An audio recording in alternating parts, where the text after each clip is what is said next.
The question says that a point charge plus 10 microcoulomb is a distance 5 centimeter directly of the center of the square of side 10 centimeter as shown in the figure 1.31. What is the magnitude of electric flux through the square? Hint, think of a square as a face of a cube with an edge of 10 centimeter.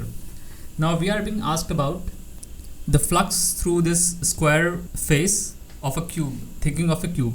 Now here we can apply the Gauss law as well. Now Gauss law states that the total electric flux outward or inward through a Gaussian surface would be equal to total charge enclosed within the surface divided by epsilon naught, that is the constant. So we are being asked about the electric flux through this square. Now the particle is at the center of this square. Now here we can exploit the symmetric nature of a cube. We can assume a Gaussian surface of a cube of side this 10 centimeter.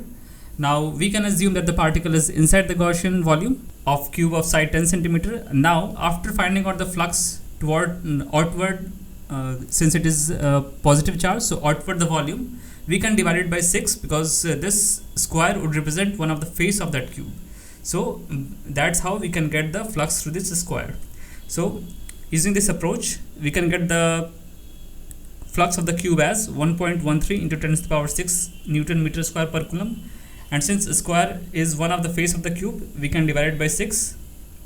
And since it is symmetrical, all 6 faces are same. So we can get the flux as 1.88 into 10 to the power 5 Newton meter square per coulomb. Thank you.